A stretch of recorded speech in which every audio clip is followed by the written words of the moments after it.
எனக்கு காலையில் இருந்து ஒரு சவாரியும் கிடைக்கவில்லை. கவலையுடன் ஆட்டோ ஸ்டாண்டை பார்த்தேன்.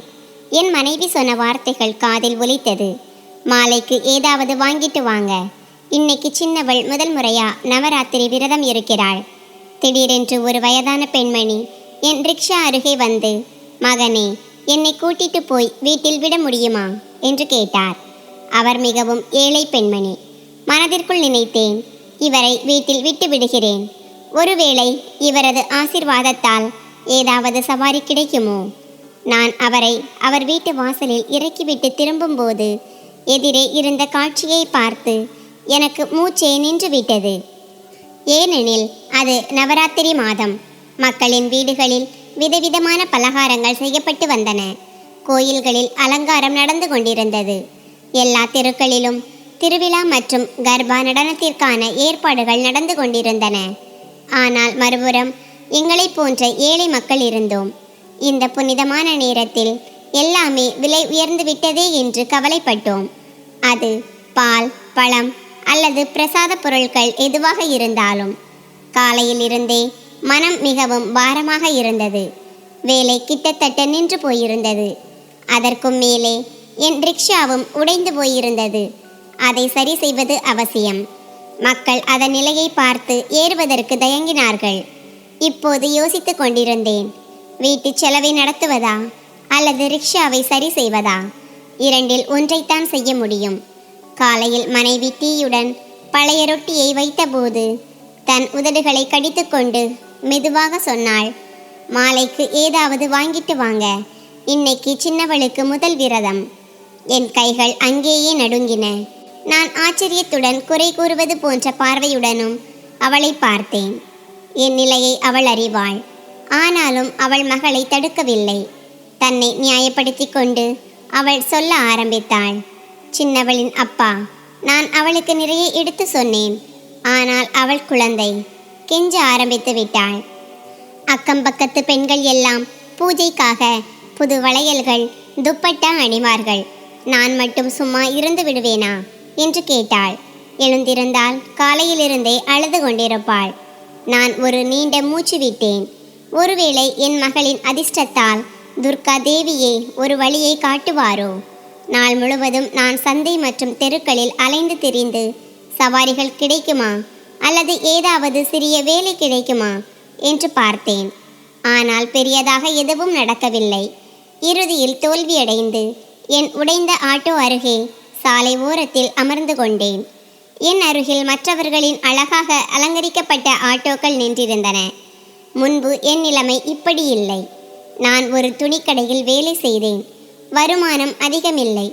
ஆனால் வாழ்க்கை நிம்மதியாக போய்க் கொண்டிருந்தது. ஆனால் கொரோனாவின் தாக்கம் வந்தபோது கடை மூடப்பட்டது. நான் வேலையற்றவனானேன். மெதுவாக வீட்டின் எல்லா சாமான்களும் விற்கப்பட்டன. மனைவி அமைதியாக எல்லாவற்றையும் சகித்து கொண்டாள். ஒருபோதும் புகார் செய்யவில்லை. யாரிடமும் கையேந்தவில்லை. கடவுள் எங்களுக்கு ஒரே ஒரு குழந்தைதான் கொடுத்திருந்தார், என் சின்னவள். அவளுக்கு இப்போது 10 வயது ஆகிறது. நிலைமை சீராகாத போது, கொரோனா முடிந்த பிறகு மனைவி தன் திருமண நகையை என் கையில் வைத்து, வினோத், இதை விற்று ஒரு ரிக்ஷா வாங்கி கொள்ளுங்கள். குறைந்தபட்சம் வீட்டில் ரொட்டி பருப்பாவது நடக்கும் என்றாள். நன்றியுடன் என் மனைவியை பார்த்தேன். நகைகளை எடுத்துக்கொண்டு சந்தைக்கு சென்றேன். கிடைத்த பணத்தில் புதிய ஆட்டோ வாங்க முடியவில்லை. ஆனால் பயன்படுத்தக்கூடிய பழைய ஆட்டோவை நிச்சயமாக வாங்க முடிந்தது. கடந்த 1.5 வருடமாக தொடர்ந்து ஆட்டோ ஓட்டி வருகிறேன். ஆனால் செலவுகள் முழுமையாகவில்லை. மகளை தனியார் பள்ளியிலிருந்து மாற்றி அரசு பள்ளியில் சேர்த்திருக்கிறேன். இன்று காலநிலையும் மிகவும் வெப்பமாக இருந்தது. நான் தலையை பிடித்து கொண்டு என் இருக்கையில் அமர்ந்திருந்த போது பக்கத்து ஆட்டோ ஓட்டுநரின் கடுமையான குரல் கேட்டது. போ மாமி, நேரத்தை கெடுக்காதே. இது தொழில் நேரம். உன்கிட்ட பணம் இல்லைனா ஆட்டோ ஓட்டுநர்கிட்ட கேட்க என்ன அவசியம்? நடந்தே போக வேண்டியது தானே. அவர் மேலும் சில கடுமையான வார்த்தைகளை சொன்னார். ஆனால் என் இதயம் சோகமடைந்தது. ரமேஷுக்கு இன்று காலையிலிருந்தே 12 சவாரிகள் கிடைத்து விட்டன. அப்போது என் பழைய வண்டி அருகில் ஒரு வயதான பெண்மணி வந்து, மகனே, என்னை கொஞ்சம் வீடு வரைக்கும் கூட்டிட்டு போவீங்களா என்று கேட்டார். நான் அந்த பெண்மணியை உற்று கவனித்தேன். ஒருவேளை பிச்சை எடுத்துவிட்டு வீடு திரும்பிக் கொண்டிருக்கலாம். கால்களில் உடைந்த செருப்புகள் இருந்தன. கையில் கிழிந்த ஒரு பை. உடைகள் ஆங்காங்கே கையால் தைக்கப்பட்டிருந்தன. முகத்தில் கவலையின் ஆழமான கோடுகள் இருந்தன. ஒரு நொடிக்கு என் தாயின் நினைவில் மூழ்கிவிட்டேன். கடந்த ஆண்டு அவர் இறந்து விட்டார். என் தாயும் இப்படித்தான் பலவீனமாகவும் சோகமாகவும் காணப்பட்டார். என் மனைவி அவரை நன்றாக கவனித்து கொண்டார். துணிகள் பழையதாக இருந்தாலும் சுத்தமாக இருக்கும். நானும் என் தாய்க்கு சேவை செய்ய முழு முயற்சி செய்தேன். ஆனால் அவர் என் பொருளாதார நிலையை பார்த்து அடிக்கடி கவலையில் மூழ்கி இருந்தார். நான் உடனடியாக முடிவு செய்தேன், இந்த பெண்மணியை அவர் வீட்டில் விட்டு வருகிறேன். எப்படியும் சவாரி எதுவும் கிடைக்கவில்லையே. ஒருவேளை இந்த பரிதாபத்திற்குரியவரின் ஆசீர்வாதத்தால் கடவுள் எனக்கு ஏதாவது வருமானம் கொடுக்கலாம். நான் உடனடியாக ரிக்ஷாவில் இருந்து இறங்கினேன். அவர்களுக்கு ஆதரவு கொடுத்து அமர வைத்து அவர்கள் சொன்ன முகவரியை நோக்கி சென்றேன். அவர் நகரத்திலிருந்து வெகு தொலைவில் உள்ள ஒரு பாழடைந்த குடியிருப்பில் வசித்து வந்தார். அங்கே பெரும்பாலான மக்கள் அதே போன்ற வறுமையில் வாழ்ந்து வந்தனர். நான் அந்த வயதான தாயை அவர் வீட்டு வாசலில் இறக்கிவிட்டேன். அவர் என் தலை மீது கை வைத்து என்னை நிறைய ஆசீர்வதித்தார். நான் புன்னகையுடன் நன்றி சொல்லி திரும்பும்போது அவர் தன் நடுங்கும் கைகளால் என் தோளை பிடித்து கொண்டார். நான் சவாரிகளை தேடி என் கண்களால் இங்கும் அங்கும் பார்த்து கொண்டிருந்தேன். அப்போது அந்த வயதான பெண்மணி தன் பழைய பையிலிருந்து கைவிட்டு என்னிடம் நல்ல தொகையை நீட்டினார். நான் ஆச்சரியத்துடன் அந்த பெண்மணியை பார்த்தேன். நான் மறுப்பதற்காக தலையை அசைக்க நினைத்தேன். ஆனால் அவர் புன்னகைத்து என் தலையில் கை வைத்து, மகனே, நீயும் கஷ்டப்படுகிறாய் என்று எனக்கு தெரியும். மாலை நேரம் ஆகப் போகிறது. இன்னும் கொஞ்ச நேரத்தில் ஆரத்தி ஆரம்பித்துவிடும். நீயும் விரதத்தில் இருப்பது போல் தோன்றுகிறது. நீ வீட்டுக்கு போ.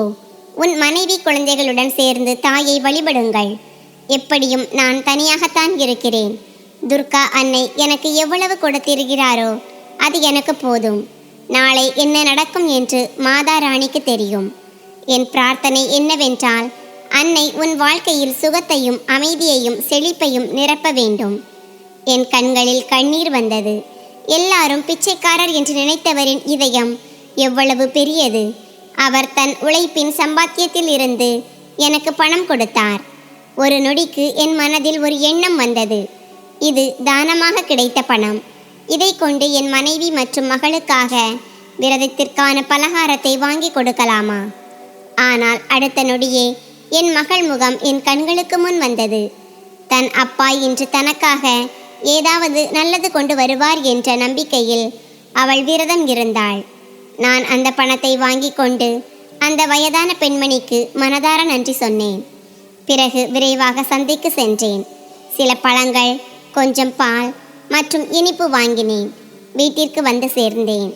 என் மனைவி சாமான்களை பார்த்து மிகவும் மகிழ்ச்சி அடைந்தாள் மற்றும் உடனே ஆரத்திக்கான ஏற்பாடுகளில் ஈடுபட்டாள். என் மகள் மகிழ்ச்சியில் துள்ளி குதித்து கொண்டிருந்தாள். மாலை ஆரத்திக்கான நேரம் வந்தது. நான் கை கால்களை கழுவிக்கொண்டு கோயிலை நோக்கி சென்றேன். கோயிலில் பூஜை செய்துவிட்டு சிறிது நேரம் ஒரு தூணில் சாய்ந்து உட்கார்ந்தேன். அப்போது அக்கம்பக்கத்தை சேர்ந்த சர்மா ஆண்டி சிலருடன் பேசிக்கொண்டிருந்தார். அவர் பெருமையுடன் நவராத்திரியில் வைஷ்ணோ தேவியில் அவர் அன்னதானம் செய்வித்ததாகவும் இன்று அக்கம்பக்கத்து கோயிலிலும் அவர் செலவில் பிரசாதம் விநியோகம் நடப்பதாகவும் கூறினார். நான் துக்கத்துடனும் வருத்தத்துடனும் அவரை பார்த்தேன். சர்மா ஆண்டிக்கு இந்த அக்கம்பக்கத்தில் பல ஏழை மற்றும் தேவைப்படுபவர்கள் இருக்கிறார்கள்.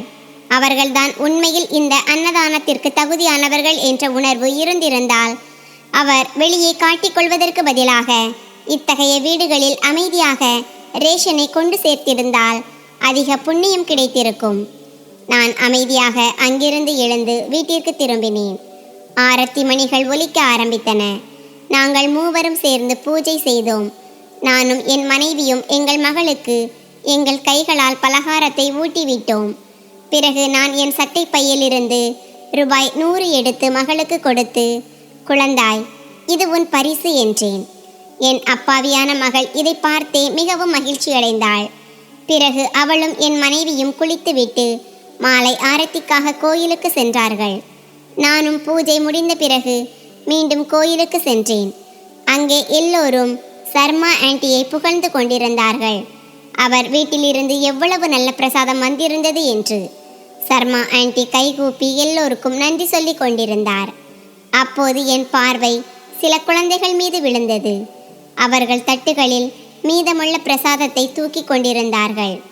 கடவுளின் பிரசாதத்தை இப்படி அவமதிப்பதை பார்த்து என் இதயம் மிகவும் வேதனைப்பட்டது.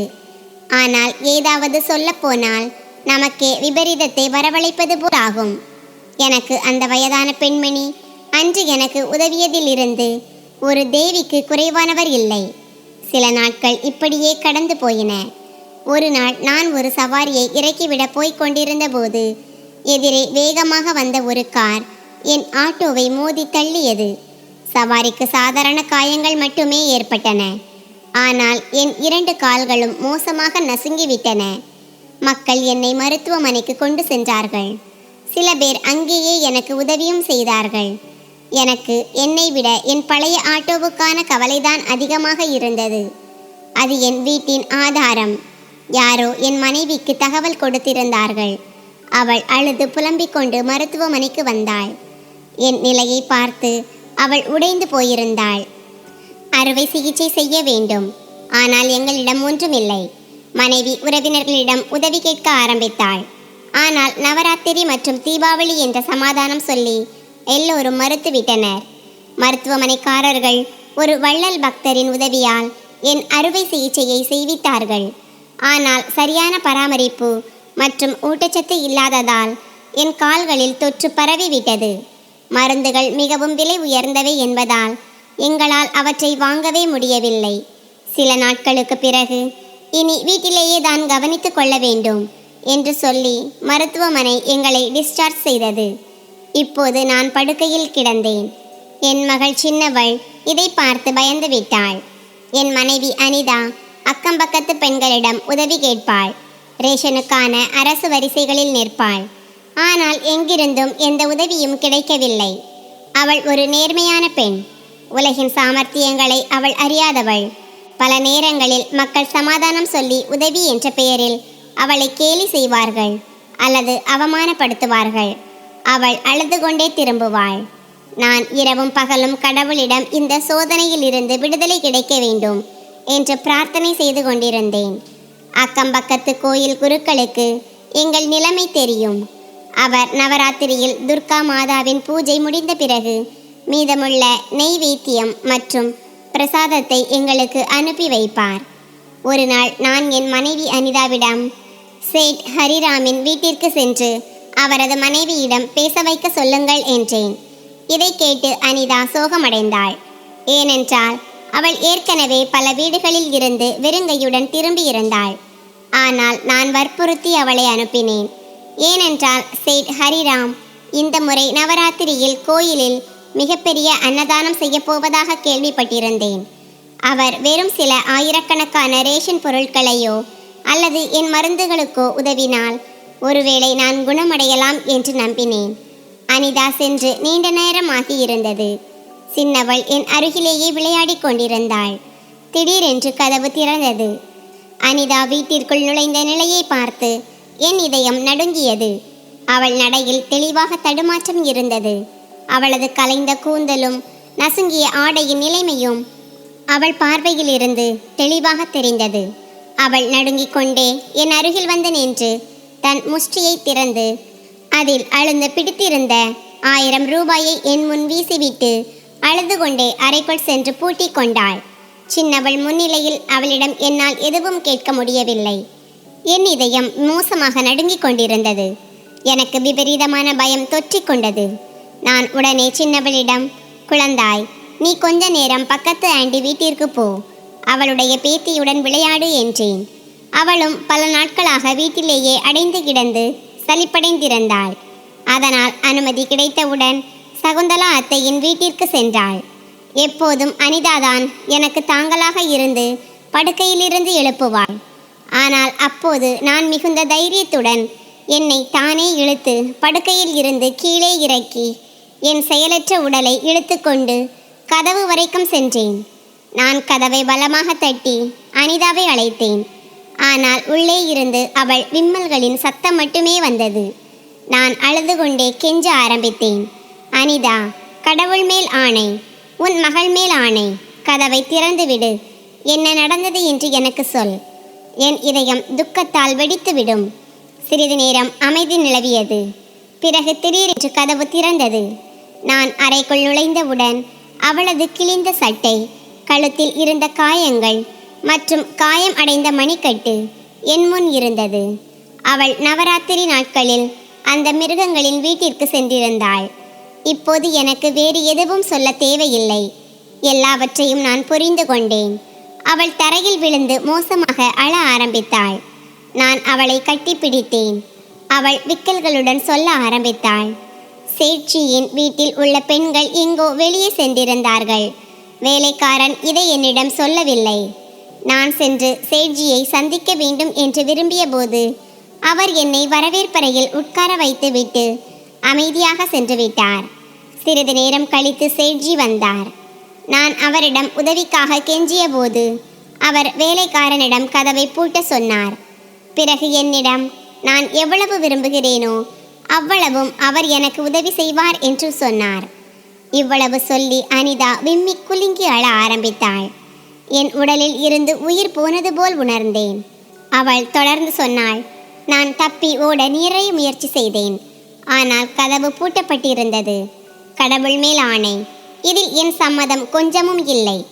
ஒருவேளை கொஞ்சமாவது தெரிந்திருந்தால் நான் வாசலில் இருந்தே திரும்பி இருப்பேன். நான் என் மனைவியுடன் 10 ஆண்டுகள் என் வாழ்க்கையை கழித்திருந்தேன். அவள் அப்படி எதுவும் செய்ய மாட்டாள் என்று எனக்கு தெரியும். ஆனால் நான் ஏழை. நான் ஏதாவது சொன்னால் யாரும் என் வார்த்தைகளை நம்ப மாட்டார்கள். அதற்கு பதிலாக என் மனைவிக்கு அவமானம்தான் மிஞ்சும். நான் அனிதாவை சேட்ஜியின் வீட்டிற்கு அனுப்பாமல் இருந்திருக்கலாம். அந்த விபத்தில் நானே இறந்திருக்கலாம். நான் தவிப்புடனும் வருத்தத்துடனும் கதறி அழுதேன். சிறிது நேரம் கழித்து சின்னவளும் வீடு திரும்பினாள். தன் தாய் தந்தையர் இப்படி அழுவதை பார்த்து அவள் பயந்து போய் சத்தமாக அழ ஆரம்பித்தாள். எங்கள் அழுகை சத்தம் கேட்டு பக்கத்தில் வசிக்கும் சகுந்தலா அத்தை எங்கள் வீட்டிற்கு வந்தார். அவர் அனிதாவின் நிலையை பார்த்து துக்கத்தால் உடைந்து போனார். நான் தலைகுனிந்து அமர்ந்திருந்தேன். என் தலை மீது கை வைத்து, வினோத் மகனே, உன் நிலையை பார்த்து மிகவும் துக்கமாக இருக்கிறது. நான் அக்கம் பக்கத்து பெண்களை அழைக்கட்டுமா? ஒவ்வொரு ஆண்டும் புனித யாத்திரை செல்லும், கோவில்களுக்கு தானம் கொடுக்கும், ஆனால் மற்றவர்களின் மருமகள்களின் மரியாதையை பற்றி சற்றும் கவலைப்படாத அந்த சேட்டுக்கு ஒரு பாடம் கற்பிக்கலாம் என்றார். இதை கேட்டு அனிதா கைகளை கூப்பி அழுது கொண்டே, அத்தை, என்மேல் ஆணை, அப்படி செய்யாதீர்கள். இல்லாவிட்டால் இவர்கள் எங்களை அக்கம் பக்கத்தை விட்டே ஒதுக்கி விடுவார்கள். எனக்கு ஒரே ஒரு மகள்தான் இருக்கிறாள். நாளை அவளது உறவு முறையில் குறை சொல்லப்படும். நான் பசி, நோய், வறுமை எல்லாவற்றையும் சகித்து கொள்வேன். ஆனால் அவமானத்தை தாங்க மாட்டேன். வேறு வழியில்லை என்றால் நாங்கள் மூவரும் உயிரை முடித்துக் கொள்வோம் என்றாள். அனிதாவின் வார்த்தைகளை கேட்டு அத்தை பயந்து போய் சிறிது நேரம் எங்களுடன் அமர்ந்து ஆறுதல் கூறினார். பிறகு திரும்பி சென்றார். மாலையில் அவரது மகன் வேலை முடித்து திரும்பிய போது அவர் அவனுடன் சேர்ந்து சில மாவு, அரிசி, பருப்பு, எண்ணெய் கொண்டு வந்தார். அவர் அனிதாவுக்கு மிகவும் தைரியம் கொடுத்து, குழந்தாய், நீ உடையவில்லை, சூழ்நிலைதான் உடைந்திருக்கிறது. இதுவும் ஒரு நாள் மாறும் என்றார். இரவு முழுவதும் எங்கள் கண்களில் தூக்கம் இல்லை. அனிதா அழுது கொண்டே எழுந்து பூஜைக்கான ஏற்பாடுகளை செய்ய ஆரம்பித்தாள். இப்போது அவள் காலை ஆரத்திக்கு முன்னால் சமையலறையில் அடுப்பை ஏற்றி கொண்டிருந்தாள். சின்னவள் தூங்கிக் கொண்டிருந்தாள். நான் அமைதியாக ஒரு சிலை போல படுக்கையில் அமர்ந்திருந்தேன். அனிதா எனக்காக டீ கொண்டு வந்தாள். என் அருகில் வந்து அமர்ந்து, வினோத், இந்த டீயை குடியுங்கள். உங்கள் மௌனம் என் உயிரை எடுத்துவிடும். ஏதாவது பேசுங்கள் என்றாள். நான் சோகத்துடன் என் மனைவியை பார்த்தேன். என் காரணமாக அவள் தன் மரியாதையை இழந்திருந்தாள்.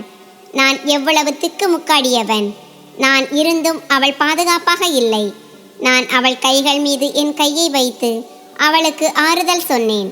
அனிதா, நான் உன்னை பற்றி எதுவும் தவறாக நினைக்கவில்லை. என் நிலையை பற்றி நான் வெட்கப்படுகிறேன். நான் உன்னை அவர்கள் வீட்டிற்கு அனுப்பாமல் இருந்திருக்கலாம். நாங்கள் இருவரும் சிறிது நேரம் அமைதியாக அமர்ந்திருந்தோம். சற்று நேரத்தில் கோயிலில் இருந்து மணிகளின் சத்தம் உலைத்தது. ஆரத்தி தொடங்கியது. நான் மனதிற்குள் ஒரு முடிவு எடுத்திருந்தேன், இனி நான் என்ன செய்ய வேண்டும் என்று. அடுத்த நாள் காலையில் நான் என் மகள் சின்னவளை சகுந்தலா அத்தையிடம் விட்டுவிட்டு நான் சிகிச்சைக்காக மருத்துவமனைக்கு செல்கிறேன். அங்கே நீண்ட வரிசை இருக்கும், ஒருவேளை இரவு தாமதமாக திரும்புவேன் என்றேன். அவர் மகிழ்ச்சியுடன் என் மகளை வைத்து கொண்டார். அனிதா முற்றிலும் மௌனமாக இருந்தாள். நான் வீட்டிலிருந்து கிளம்பி அனிதாவின் உதவியுடன் ரிக்ஷாவில் அமர்ந்தேன். எங்கள் இலக்கு அந்த பகுதியின் பெரிய சந்திப்பு. அங்கே பல பேர் சாலை ஓரத்தில் அமர்ந்து பிச்சை எடுப்பார்கள். நாங்கள் அங்கே சென்று இறங்கிய போது அனிதா என்னை ஆச்சரியத்துடன் பார்த்து பிறகு உடனே அமைதியாகிவிட்டாள். என் நிலைமை எல்லோருக்கும் தெளிவாக தெரிந்தது. மோசமடையும் உடல் நலம், காயங்கள் மற்றும் பழைய கட்டுகளில் இருந்து கசியும் இரத்தம். நாங்கள் கணவன் மனைவியாக தலைகுனிந்து சிறிது நேரம் அங்கேயே அமர்ந்திருந்தோம். வழிப்போக்கர்கள் எங்கள் முன் விரித்த கைக்குட்டையில் பணத்தை போட ஆரம்பித்தனர். அனிதா வெட்கத்தால் பூமியில் புதைந்து போக விரும்பினாள். நானே என் கைகளை நீட்டினேன். நாங்கள் இருவருமே இன்னமும் மௌனமாகத்தான் இருந்தோம். இப்படியே அமர்ந்திருக்க மாலையாகிவிட்டது. நாங்கள் எதிர்பார்த்ததை விட அதிகமாக பிச்சை பெற்றிருந்தோம். எந்த ஒரு சுத்தமான மற்றும் மரியாதைக்குரிய மனிதனுக்கும் இது மிகவும் மோசமான தருணம். அவன் யாருக்காவது முன் கையேந்த வேண்டியிருக்கிறது. ஆனால் இது எங்கள் கட்டாயம். நேற்று வரை காய்ந்த ரொட்டி சாப்பிட்டவர்கள் இன்று விபத்துக்கு பிறகு பிச்சைக்காரர்கள் ஆகிவிட்டனர். ஆனால் இது குறைந்தபட்சம் எந்த மிருகத்தின் கைகளில் தன் மரியாதையை இழப்பதை விட லட்சம் மடங்கு சிறந்தது. நாங்கள் அமைதியாக எங்கள் அக்கம் பக்கத்திற்கு திரும்பினோம். சகுந்தலா அத்தை எங்களுக்காக காத்திருந்தார். அனிதா சின்னவளை தன்னுடன் அழைத்து வந்திருந்தாள். மிக நீண்ட காலத்திற்கு பிறகு எங்களிடம் வயிறு நிறைய சாப்பிட போதுமான பணம் இருந்தது. கொஞ்சம் மீதமும் இருந்தது. இந்த நடைமுறை நவராத்திரி முழுவதும் தொடர்ந்தது. சில நேரங்களில் சின்னவளை சகுந்தலா அத்தையிடம் விடுவோம். சில நேரங்களில் அவளை கூடவே அழைத்து செல்வோம். இதனால் என் மகளின் மனதில் மோசமான தாக்கம் ஏற்படும் என்று எனக்கு தெரியும். ஆனால் அனிதா இந்த விஷயத்தை பற்றி யாரிடமும் எதுவும் சொல்ல வேண்டாம் என்று அவளிடம் புரிய வைத்திருந்தாள். ஒரு நாள் நாங்கள் மூவரும், நானும் அனிதாவும் சின்னவளும் நடைபாதையில் அமர்ந்திருந்தோம். அப்போது எங்கள் முன் ஒரு கார் வந்து நின்றது.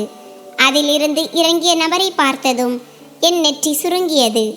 ஏனென்றால் அவர் சேட்சியின் மூத்த மகன். அவர் ஒருவேளை அங்கே ஏதோ வேலைக்காக வந்திருக்கலாம்.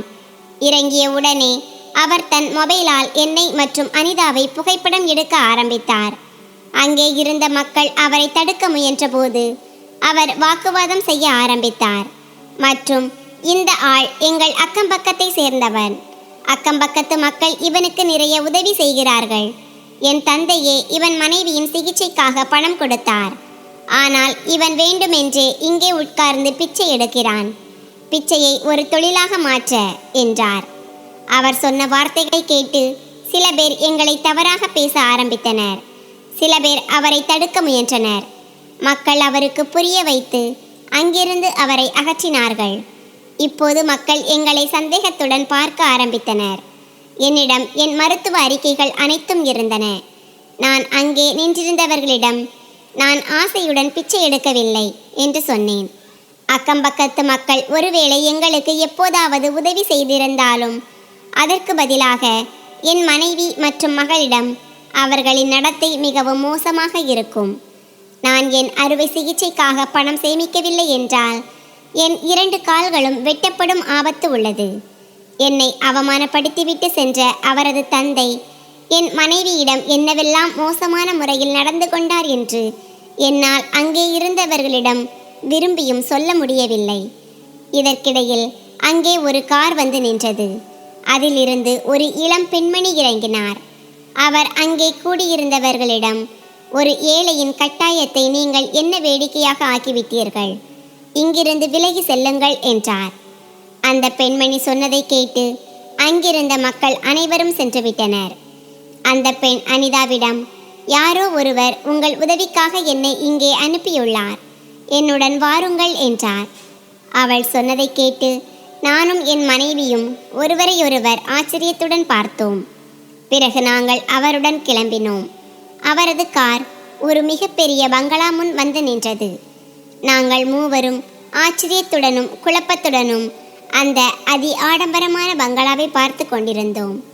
நாங்கள் உள்ளே சென்றபோது அங்கே ஒரு வயதான பெண்மணி அமர்ந்திருந்தார். அவரை கண்டு நான் ஸ்தம்பித்தே போய்விட்டேன். இவர்தான் அந்த மிகவும் ஏழை பெண்மணி. அன்றைய தினம் பிச்சை எடுத்த பிறகு என் ரிக்ஷாவில் ஏறி தன் வீட்டிற்கு சென்றவர் மற்றும் எனக்கு நிறைய பணம் கொடுத்தவர் மற்றும் சில நாட்களில் உன் வாழ்க்கை மாறிவிடும் என்று சொன்னவர். அந்த வயதான பெண்மணி என்னை நோக்கி புன்னகையுடன் எழுந்து வந்தார். என் தலை மீது கை வைத்து அந்த பெண்ணிடம், ஷாலினி குழந்தாய், இவர்தான் அன்று எனக்கு உதவி செய்த அந்த இளைஞன் என்றார். ஷாலினி என்ற பெயருடைய அந்த பெண்மணி எங்களை மனமாற நன்றி சொன்னார் மற்றும் அவர் எங்களிடம் சொன்னதை கேட்டு என் காலடியில் இருந்த பூமியே விலகி சென்றது. உண்மையில் அந்த வயதான பெண்மணி பிச்சைக்காரர் இல்லை. மாறாக அவரது சித்தி மகன் அவரது கணவர் இறந்த பிறகு அவளிடமிருந்து எல்லாவற்றையும் பிடுங்கி வீட்டை விட்டு வெளியேற்றி விட்டான். இதன் காரணமாக அவர் ஒரு சந்திப்பில் பிச்சை எடுக்க ஆரம்பித்தார். பிறகு தன் பழைய வீட்டில் சென்று வசித்தார். ஷாலினி அந்த மூதாட்டியின் சொந்த மகள். அவர் திருமணத்திற்கு பிறகு தன் கணவருடன் அமெரிக்கா சென்று விட்டார். நான் அந்த வயதான தாயை அவர் வீட்டில் விட்ட அடுத்த நாளே ஷாலினி தன் தாயை தேடி கண்டுபிடித்து அவர் பழைய வீட்டிற்கு சென்றாள் மற்றும் அவரை தன்னுடன் தன் பெரிய பங்களாவிற்கு அழைத்து சென்றாள். அந்த மூதாட்டி ஷாலினியிடம் ஒரு நாள் அவரது உடல்நிலை மிகவும் மோசமாகிவிட்டதாகவும் அவர் வீடு திரும்புவதற்கு ஆட்டோ அல்லது வேறு ஏதேனும் வண்டியை தேடிக்கொண்டிருந்ததாகவும் ஆனால் யாரும் அவரை அழைத்து செல்ல தயாராக இல்லை என்றும் கூறினார். அப்போது நான் அவரை என் ரிக்ஷாவில் அமர வைத்து அவர் வீட்டில் விட்டிருந்தேன். அவரது எண்ணம் என்னவென்றால் அவர் அடுத்த நாள் என்னை தேடி கண்டுபிடித்து தன் வாழ்க்கை முழுவதும் சேர்த்த பணத்தில் இருந்து சில பணத்தை கொடுக்க வேண்டும் என்பதுதான். ஆனால் அவர் 2 நாட்கள் படுக்கையில் இருந்து எழவே முடியவில்லை. அவர் 3வது நாள் கோயிலுக்கு அருகில் உள்ள சந்திப்புக்கு சென்றபோது அங்கே அவருக்கு வினோத்துக்கு மோசமான விபத்து நடந்துவிட்டது. இப்போது அவர் முடமாகி தன் வீட்டில் படுத்திருக்கிறார் என்று தெரிய வந்தது. இதை கேட்டு தாய் மகள் இருவருமே என்னை தேட ஆரம்பித்தனர். ஆனால் அதற்குள் என் நிலைமை மிகவும் மோசமாகிவிட்டதால் நான் கட்டாயமாக கோயிலுக்கு வெளியே பிச்சை எடுக்க வேண்டியிருந்தது.